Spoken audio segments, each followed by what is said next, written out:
El Señor esté con todos ustedes. Lectura del Santo Evangelio según San Marcos. Gloria a ti, Señor. En aquel tiempo, después de atravesar el lago de Genesaret, Jesús y sus discípulos llegaron a la otra orilla, a la región de los Gerasenos. Apenas desembarcó Jesús, vino corriendo desde el cementerio un hombre poseído por un espíritu inmundo que vivía en los sepulcros. Ya ni con cadenas podían sujetarlo. A veces habían intentado sujetarlo con argollas y cadenas, pero él rompía las cadenas y destrozaba las argollas. Nadie tenía fuerzas para dominarlo. Se pasaba días y noches en los sepulcros o en el monte gritando y golpeándose con piedras. Cuando aquel hombre vio de lejos a Jesús, se echó a correr, vino a postrarse ante él y gritó a voz en cuello: ¿Qué quieres tú conmigo, Jesús, Hijo del Dios Altísimo? Te ruego por Dios que no me atormentes. Dijo esto porque Jesús le había mandado al espíritu inmundo que saliera de aquel hombre. Entonces le preguntó Jesús: ¿Cómo te llamas? Le respondió: me llamo Legión, porque somos muchos. Y le rogaba con insistencia que no los expulsara de aquella comarca. Había allí una gran piara de cerdos que andaban comiendo en la falda del monte. Los espíritus le rogaron a Jesús: déjanos salir de aquí para meternos en esos cerdos. Y él se lo permitió. Los espíritus inmundos salieron del hombre y se metieron en los cerdos. Y todos los cerdos, unos 2000, se precipitaron por el acantilado hacia el lago y se ahogaron. Los que cuidaban los cerdos salieron huyendo y contaron lo sucedido en el pueblo y en el campo. La gente fue a ver lo que había pasado. Se acercaron a Jesús y vieron al antes endemoniado, ahora en sano juicio, sentado y vestido. Entonces tuvieron miedo, y los que habían visto todo les contaron lo que había ocurrido al endemoniado y lo de los cerdos. Ellos comenzaron a rogarle a Jesús que se marchara de su comarca. Mientras Jesús se embarcaba, el endemoniado le suplicaba que lo admitiera en su compañía, pero él no se lo permitió y le dijo: vete a tu casa a vivir con tu familia y cuéntales lo misericordioso que había sido el Señor contigo. Y aquel hombre se alejó de ahí y se puso a proclamar por la región de Decápolis lo que Jesús había hecho por él. Y todos los que lo oían se admiraban.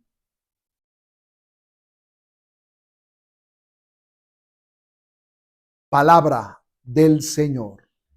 Gloria a ti, Señor Jesús. Siéntense un momento.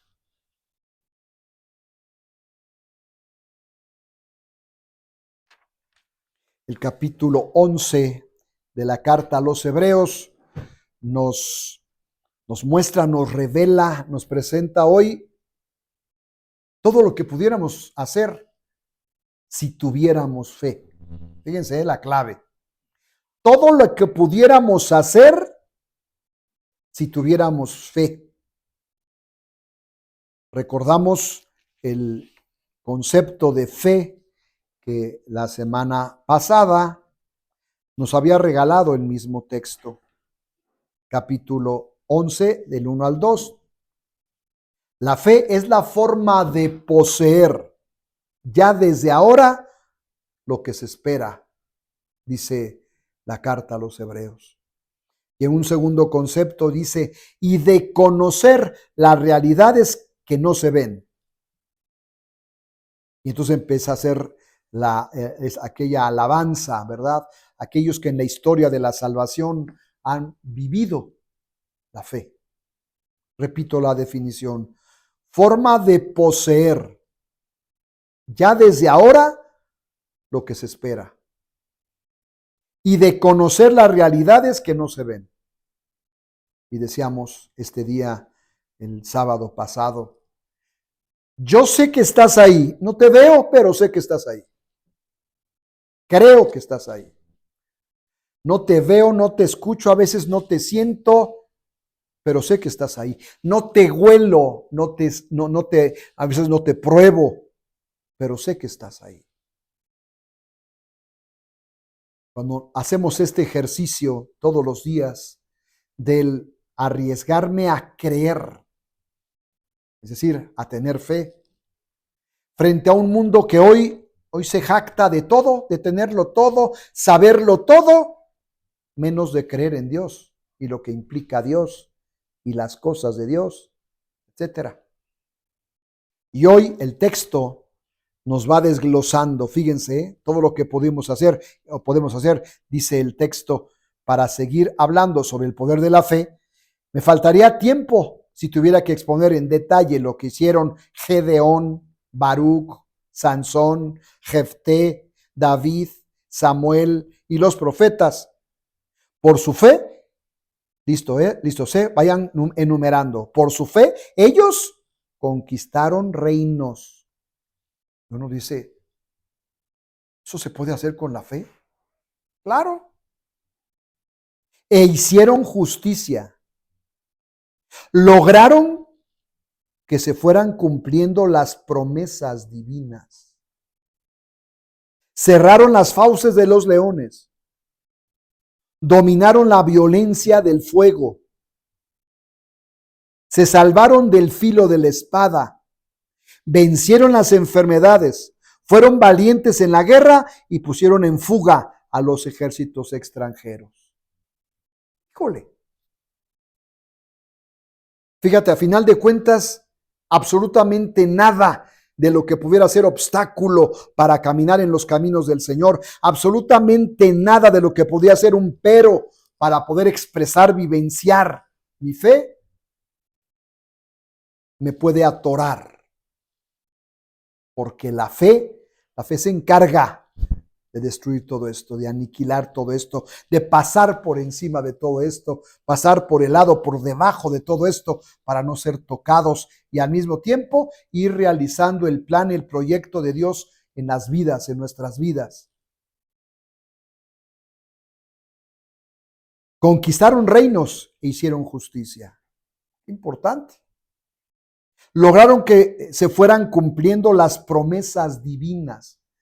¿Cuántas promesas han quedado como a la mitad, como frustradas, no por quien las da, sino por quien las tendría que recibir? Pues porque no estamos preparados para recibirlas. Cerraron las fauces de los leones. Dominaron la violencia del fuego. Se salvaron del filo de la espada. Vencieron las enfermedades. Estamos en el novenario de oración por los enfermos. Vencieron las enfermedades. Fíjate, por eso me tengo que arriesgar a más en la línea de la fe, con la fe, desde la fe. A mí durante mucho tiempo en mi vida sacerdotal, me ha cuestionado cómo el malo trabaja en la enfermedad. Fíjate, alejándote de los sacramentos. Es lo primero que hace la enfermedad. Y entonces ya no le dan ganas a uno ni de rezar y de buscar la comunión y ganas de acercarse a la misa e ir a adorar a Jesús Eucaristía, y ya para qué rezo, y ya para qué ayuno, y ya para qué si estoy enfermo y me voy a morir. Muchos enfermos, más de los que tú te puedes imaginar, ya estuvieran sanos o en proceso de sanación, si con fe nos agarráramos, buscáramos a Jesús el Señor. Pero bueno, fíjate cómo la enfermedad también, en esa enfermedad o en esas enfermedades, trabaja el otro, porque lo que va minando es la estructura de fe. Y lo primero que se pierde es la fe. ¿Ya para qué voy a misa? O más todavía, ¿cuántas veces no me he encontrado, verdad? Como estoy enfermo, sí, tengo como 15 años enfermo. Bueno, voy a misa, pero estoy enfermo, ¿eh? Entonces necesito comulgar. Denme la comunión. No, es que necesitas confesarte. No, es que estoy enfermo. Deme la comunión para que me sane. No, pues no es así el proceso. También la fe me tiene que empujar arriesgarme a cumplir la vivencia del proyecto. Cada que me confieso y empieza a salir la enfermedad y empiezo a vomitar el daño y empiezo a vomitar el rencor y empiezo a perdonar, etcétera, empiezo a sanar, empieza a haber sanación en mi cuerpo, en mi mente, en mi alma, en mi espíritu, etcétera.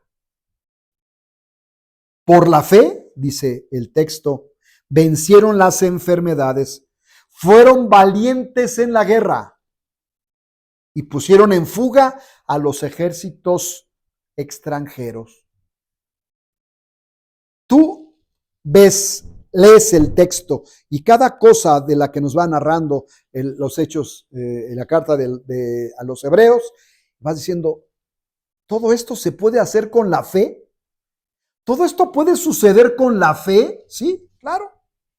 Es arriesgarme a más. Y desde la fe, con la fe, acuérdate, es una virtud teologal. Desde la fe, enfrentar la vida, enfrentar la enfermedad, enfrentar el dolor, enfrentar la guerra, enfrentar el fuego, enfrentar las fauces de un león, enfrentar a aquellos que se oponen al plan y proyecto de Dios en una batalla, un ejército extranjero, etcétera. Desde la fe. Por otro lado, fíjense el evangelio del día de hoy. Un texto muy interesante. Algunas áreas del texto en otro momento las tendríamos que estudiar, ¿verdad? Porque son estructuras que tenemos que trabajar, discernir, orar. Hoy, en el texto de San Marcos, capítulo 5, nos encontramos Jesús, ¿verdad? Después de atravesar el lago Genezaret, Jesús y sus discípulos llegaron a la otra orilla, a la región de los Gerasenos. Apenas desembarcó, Jesús vino corriendo desde el cementerio, un hombre poseído por un espíritu inmundo que vivía en los sepulcros. Ya ni con cadenas podían sujetarlo. A veces había intentado sujetarlo con argollas, la rompía, etcétera, todo lo que va narrando el texto. Se pasaba días y noches en los sepulcros o en el monte gritando, golpeándose con piedras. Cuando aquel hombre vio de lejos a Jesús, se echó a correr. Vino a postrarse ante él y gritó a voz en cuello: ¿Qué quieres tú conmigo, Jesús, Hijo de Dios Altísimo? Te ruego, por Dios, que no me atormentes. Fíjense qué interesante la expresión. Es un demonio. O, más al final, la traducción nos va a decir, son demonios los que están ahí. Pero fíjate las expresiones. Arriba. Dice el texto, vino a postrarse y grito en cuello: ¿Qué quieres tú conmigo, Jesús, Hijo del Dios Altísimo? ¿Sí me entiendes que los demonios saben quién es Jesús? ¿Sí me entiendes que los demonios conocen quién es Jesús? Te ruego por Dios que no me atormentes. Dijo esto porque Jesús le había mandado al espíritu inmundo que saliera de aquel hombre. Entonces le preguntó a Jesús: ¿Cómo te llamas? Le respondió: me llamo Legión, porque somos muchos. Y le rogaba con insistencia que no los expulsara de aquella comarca. Y luego se da el texto, es la parte que después tendríamos que meditar, ¿verdad? Una piara de cerdos, una barranca donde se despeñan y se mueren, se ahogan. Esa parte la dejamos ahí. La parte última, ya para terminar, el último párrafo, dice el texto: la gente fue a ver lo que había sucedido. Se acercaron a Jesús y vieron al antes endemoniado, ahora en su sano juicio, sentado y vestido. Entonces tuvieron miedo y los que habían visto todo le contaron lo que había ocurrido al endemoniado y lo de los cerdos. Escuchen esta frase, porque esta frase a mí me da miedo cuando vamos a una casa, cuando vamos a un retiro, cuando vamos con alguien que necesita a Dios.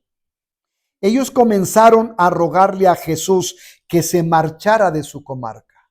Es decir, qué bueno que viniste, qué bueno que expulsaste a aquellos demonios, pero ¿sabes qué? Es que estábamos tan a gusto como estábamos, como para que vinieras o vengas hoy o intentes hoy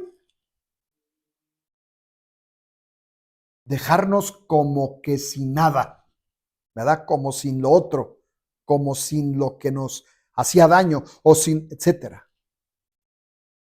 Yo les decía una vez que leímos este texto que cuando alguien está enfermo o está poseído, corre el riesgo de acostumbrarse a su enfermedad o corre el riesgo de arriesgarse a tener aquello feo que está haciendo daño en su mente, en su corazón, en su vida, en su historia, listos, en su matrimonio, en su familia. Es así, a ver cómo, a ver, no vayas a venir aquí a quitar cosas porque ya estamos acostumbrados a vivir así.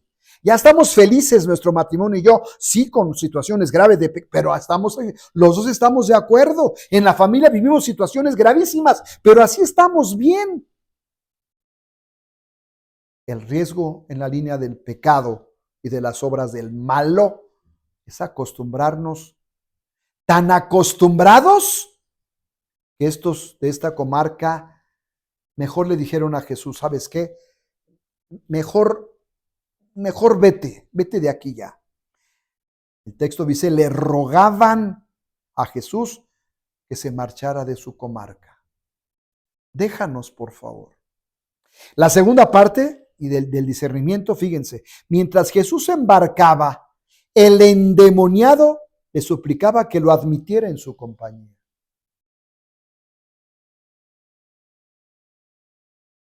Esta parte quiero que la entendamos. ¿Se acuerdan que hablamos de la vocación? Que había un llamado, que Dios o Jesús es el que llama, que el que responde siempre es el hombre, la humanidad, y entre el que llama y el llamado, una misión. A este nadie lo llamó. Él se adjudica el llamamiento, más o menos, y se quiere embarcar para seguir la misión con Jesús. Fíjense, él no se lo permitió. No estaba llamado a seguirlo. Fíjense, no estaba llamado a seguirlo así, como discípulo cercano, como apóstol. No estaba llamado a eso. Fíjate cuál fue su llamado. Y le dijo, vete a tu casa a vivir con tu familia y cuéntales lo misericordioso que ha sido el Señor contigo. Fíjense qué nivel de vocación, de servicio. Vete a tu casa, ahí está tu servicio. Vete a tu casa, ahí está tu ministerio. Vete a tu casa, ahí con los tuyos, anúnciales, grítales lo bueno, lo grande, lo poderoso que ha sido Dios en tu vida. Y aquel hombre se alejó de ahí. Se puso a proclamar por la región de Decápolis lo que Jesús había hecho por él. Y todos los que lo oían se admiraban. Otra vocación, otro tipo de servicio. No en el seguimiento como los discípulos y apóstoles, sino un servicio en su casa. Sí es una misión, sí es una vocación, sí hubo un llamado, pero no en el plan que el ex endemoniado quería, seguir a Jesús. No, ahí en tu casa, vete a tu casa y ahí háblales de la misericordia, ahí háblales de mi poder, ahí háblales y hazles entender quién soy yo. Y lo hizo en su casa y lo hizo en toda la comarca.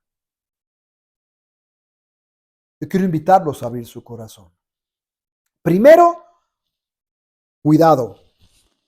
Estar acostumbrados a situaciones de pecado o de enfermedad o de dolencia. Estar acostumbrados a situaciones de estas que corremos el riesgo de ya no valorar y de ya no estar y de ya no buscar, entrar, gozar de la vida de Dios en los sacramentos, en la oración, etc. Cuidado. Tan acostumbrados que casi nos da miedo ir a misa, ¿verdad? Porque ya aquello, es que estamos tan bien aquí. Vete, Jesús, vete de aquí, vete a otro lado, vete con otros. Aquí estamos bien. No te necesitamos. Y segundo, la parte clave también del seguimiento de Dios, de Jesús. En tu casa, a ellos, después de lo que Dios ha hecho en tu vida, tienes que anunciarles, gritarles la bondad de Dios en ti. También esa es tu vocación, también esa es una vocación, también ese es un ministerio, también ese es un trabajo muy concretito de la vida. A lo mejor no en el otro nivel como quería el ex endemoniado, pero por supuesto